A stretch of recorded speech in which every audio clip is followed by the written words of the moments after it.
तो नमस्कार दोस्तों। बड़े दुख के साथ कहना पड़ रहा है कि मनुस्मृति ही सती प्रथा जैसी सामाजिक कुरीति का कारण है। और मनुस्मृति कहती है कि संसद के भीतर बैठी महिलाओं को इस्तीफा दे देना चाहिए। सही बोल रहा हूँ।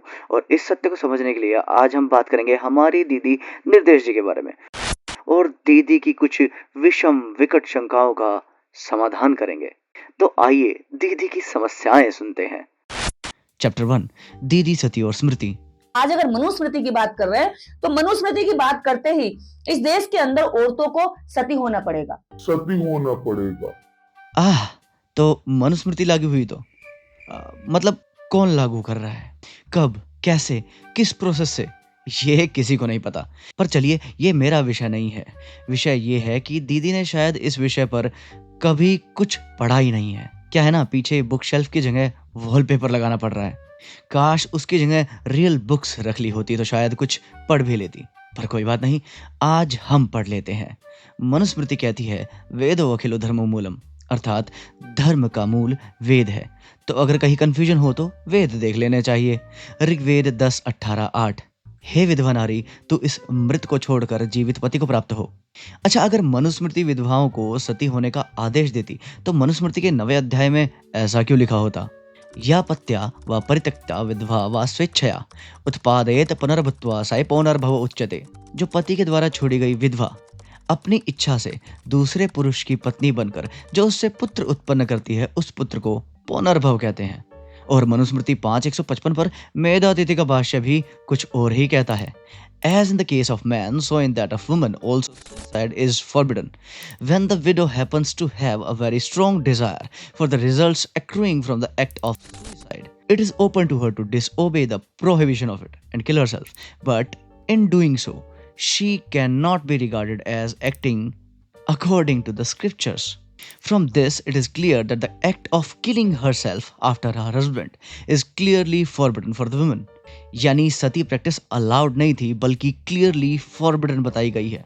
यहाँ तक कि राजा राम मोहन रॉय ने भी अपने सो कॉल्ड आर्ग्यूमेंट्स में मनुस्मृति और वेदों के ही रेफरेंस देते हुए कहा था कि किसी नारी को जला देना हिंदू धर्म का मत नहीं है। पर नहीं, समाज में कोई भी प्रॉब्लम हो, सीधा वैदिक टेक्स्ट के ऊपर थिगड़ा ठोप दो। ये एक अलग ही मेंटल शॉर्टकट है भाई। थोड़ा पढ़ाई कर लीजिए ना दीदी, प्लीज। वैसे दीदी, कुंती सती क्यों नहीं हुई? कैकेयी, कौशल्या, सुमित्रा, महाराज दशरथ की मृत्यु के बाद सती क्यों नहीं हुई? चलिए श्री राम का एग्जाम्पल देखते हैं। जब श्री राम ने बाली को मारा तो तारा बोली, मैं प्रार्थना करती हूँ कि आपने जिस बाण से मेरे प्रीतम पति का वध किया है, उसी बाण से आप मुझे भी मार डालिए। मैं मरकर उनके समीप चली जाऊंगी। मेरे बिना बाली कहीं भी सुखी नहीं रह सकते। ये थोड़ा सती टाइप लग रहा होगा ना दीदी, है ना? तब श्री राम ने क्या कहा, वीर पत्नी, तुम मृत्यु विषयक विपरीत विचार त्याग करो। तुम्हारा पुत्र युवराज पद को प्राप्त करेगा। विधाता का ऐसा ही विधान है। शूरवीरों की स्त्रियां इस प्रकार विलाप नहीं करती। क्लियर हुआ कुछ? पर वॉलपेपर वाली दीदी ने इतना पढ़ा होता तो शायद ये स्टेटमेंट वो देती ही ना। कोई बात नहीं दीदी, अब तो क्लियर हो गया ना। और हाँ दीदी, मैं बता रहा हूँ, कृपया वॉलपेपर की जगह एक्चुअल बुक्स रखिए और उन्हें पढ़िए। चैप्टर 2 दीदी, संसद और इस्तीफा। मनुस्मृति का राज लागू होते ही संसद में बैठी हुई औरतों को इस्तीफा देना पड़ेगा। दीदी, ये कौन सा वर्ष है? मतलब चैप्टर कौन सा है? श्लोक कौन सा है? चलिए कुछ साथ में पढ़ते हैं। मनुस्मृति 2:240 स्त्रियो रत्नान्यथो विद्या धर्म शोच सुभाषितम विविधानि च शिल्पानि समादेयानि सर्वतः।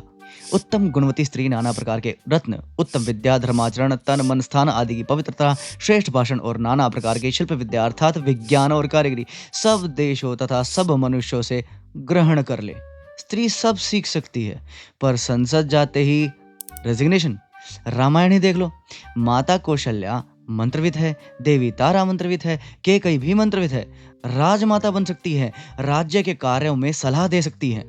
पर संसद ना, वहां तो इस्तीफा देना पड़ेगा एज पर वॉलपेपर ऑफ निर्देश दीदी। महाभारत में सुलभा नामक एक ब्रह्मचारिणी का वर्णन होता है जो राजा जनक की सभा में राजा से संवाद करती है। उनकी गणना आचार्यों में की जाती है, तो राजसभा में वो संवाद कर सकती है, पर संसद से उन्हें इस्तीफा देना पड़ेगा। एक और विदुषी का नाम आता है जो है विदुला। जो राज्यसभाओं में वार्ता करती थी तो सब ध्यान से सुनते थे, पर ना संसद से उन्हें इस्तीफा देना पड़ेगा।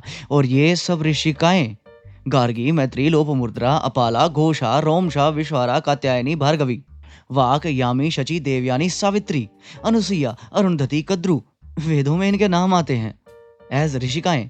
पर दीदी के लॉजिक से संसद के गेट पर बोर्ड लगा होगा, वैदिक फॉलोअर्स प्लीज रिजाइन। दीदी मैं आपको फिर बता रहा हूँ, कृपया वॉलपेपर की जगह एक्चुअल बुक्स रखिए और उन्हें पढ़िए। चैप्टर 3, दीदी, गुलामी और सेवा। मनुस्मृति लागू होते ही इस देश के अंदर लाखों करोड़ों शूद्र अछूतों को सारी संपत्ति छोड़नी पड़ेगी, घर, मकान, दुकान सब छोड़कर टाटपन्नी में रहना पड़ेगा। इन्हें अपने जीवन का हर सुख त्यागना पड़ेगा, क्योंकि इनके जीवन में सुख नहीं, गुलामी मनुस्मृति बताती है कि ये केवल उच्च के 3 वर्णों को जो है गुलामी करेंगे, इनकी सेवा करेंगे। गुलामी करेंगे, इनकी सेवा करेंगे। अच्छा आओ दीदी साथ में कुछ पढ़ते हैं। रामायण में ना श्री राम के लिए और समस्त अयोध्या के लिए एक अत्यंत सामान्य व्यक्ति का नाम आता है, सुमंत्र। उनके विषय में कुछ पढ़ते हैं। उन्होंने महाराज के सुंदर सचिव तथा सारथी सुमंत्र को अंतपुर के द्वार पर उपस्थित देखा, जो उसी समय भीतर से निकले थे। तब महातेजस्वी वशिष्ठ ने परम चतुर सूत पुत्र सुमंत्र से कहा, तुम महाराज को शीघ्र ही मेरे आगमन की सूचना दो। अब सुमंत्र सूत पुत्र हैं, पर सचिव हैं, मंत्री हैं, सीधे सीधे राजा के एडवाइजर हैं। पर उनको तो टाट पट्टी में दिखाई देना चाहिए था ना, महल में क्यों है ना निर्देश दीदी? अच्छा चलो और देख लो। जब अयोध्या में विभिन्न लोग काम करते हैं तो उनके विषय में कुछ लिखा है। जो शिल्पी मनुष्य यज्ञ कर्म की आवश्यक तैयारी में लगे हों, उनका तो बड़े छोटे का ख्याल रखकर विशेष रूप से समादर करना चाहिए। जो सेवक या कारीगर धन और भोजन आदि के द्वारा सम्मानित किए जाते हैं, वे सब परिश्रम पूर्वक कार्य करते हैं। उनका किया हुआ सारा कार्य सुंदर ढंग से संपन्न होता है, उनका कोई काम बिगड़ने नहीं पाता। अतः तुम सब लोग प्रसन्नचित होकर ऐसा ही करो। यहाँ तो कारीगर धन से सम्मानित हो रहे हैं, पर उनको तो टाट पट्टी में रहना है ना वॉलपेपर वाली दीदी। और देखो वहां सब और गाने बजाने वाले तथा दूसरे लोगों के शब्द गूंज रहे थे। दीन दुखियों के लिए लुटाए गए सब प्रकार के रत्न वहां बिखरे पड़े थे। राजा दशरथ ने सूत, मागध और बंदी जनों को देने योग्य पुरस्कार दिए। अब टाट पट्टी में रहेंगे कि महलों से पुरस्कार लेंगे? क्यों वॉलपेपर वाली दीदी? अच्छा एक बात और, दीदी को सेवा और गुलामी का भेद ही नहीं पता। मनुस्मृति सेवा कार्य की बात करती है। अब जरा ये वर्ड देखो, IAS, Indian administrative services, government servant. Lol, even हमारे प्रधानमंत्री भी खुद को प्रधान सेवक कहते हैं। दरअसल सेवा कार्य एक बहुत पवित्र कार्य होता है और सेवक भी एक पवित्र शब्द।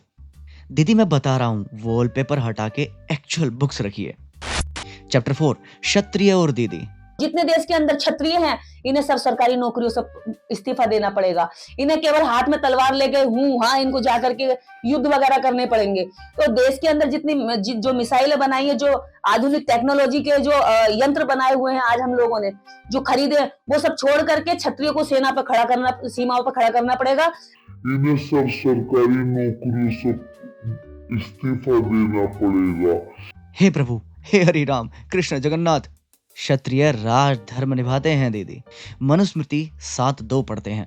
शास्त्रोक्त विधि के अनुसार उपनयन संस्कार करा के ब्रह्मचर्य पूर्वक क्षत्रिय वर्ण के लिए निर्धारित शिक्षा प्राप्त किए हुए क्षत्रिय वर्ण के व्यक्ति को अपने राज्य और जनता की न्याय के अनुसार सब प्रकार से सुरक्षा करनी चाहिए। वेपन्स यूज नहीं करने। कृत्वा विधानम मूले तु यांत्रिकम च यथा विधि उपग्रहास्पदम चैव चारान सम्यक विधाय च। अब यहाँ यांत्रिक का अर्थ ना दीदी खुद ढूंढ लेना, और सम्रांगण सूत्रधार जैसे ग्रंथों पर तो मैंने बात शुरू ही नहीं करी है। मैं बता रहा हूँ दीदी, वॉलपेपर हटा के कुछ एक्चुअल बुक्स रख लो। चैप्टर 5, बेफालतू की बात। ब्राह्मण को स्कूलों में, ब्राह्मण के पास स्कूल ही नहीं था, वो तो अपना धर्म पोथी पढ़ता था, साइंस पढ़ता ही नहीं था, और अपने धर्म पोथियों पे आना पड़ेगा। ब्राह्मण के पास स्कूल ही नहीं था, वो तो अपना धर्म पोथी पढ़ता था। इस पर मैं कुछ बोलूं? मतलब आपको लगता है मुझे इस पे बोलना चाहिए? ये दीदी खुद को इंटेलेक्चुअल के तौर पे प्रेजेंट करती है। दीदी आप बस इन नामों को ना सर्च कर लेना। गणित एवं खगोल शास्त्र के क्षेत्र में बौद्धायन, आपस्तंभ, कात्यायन, मानव, आर्यभट्ट, वारामिहिर, ब्रह्मगुप्त, भास्कर प्रथम, श्रीधर, महावीराचार्य, भास्कराचार्य, भास्कर द्वितीय, माधव, संगम ग्राम, नीलकंठ सोमयाजी, परमेश्वर, ज्येष्ठ देव, नारायण पंडित। तर्क शास्त्र, दर्शन और व्याकरण के क्षेत्र में पाणिनि, कात्यायन, पतंजलि, गौतम, कणाद, कुमारिल भट्ट, प्रभाकर, वाचस्पति मिश्र, जयंत भट्ट, उदयनाचार्य, गंगेश उपाध्याय। रसायन शास्त्र के क्षेत्र में नागार्जुन, वंगसेन, गोविंद, भगवतपाद, सोमदेव, चक्रपाणि दत्त। आयुर्वेद और शल्य चिकित्सा के क्षेत्र में आत्रेय, अग्निवेश, चरक, सुश्रुत, वाग्भट, माधव, भैल, काश्यप, चक्रपाणि दत्त, वंगसेन। मैं बता रहा हूं ना दीदी, कृपया वॉलपेपर की जगह एक्चुअल बुक्स रखिए और उन्हें पढ़ भी लीजिए। और मेरी ऑडियंस के लिए आप चिंता ना करें, क्योंकि सत्यमेव जयते। जय श्री हरि।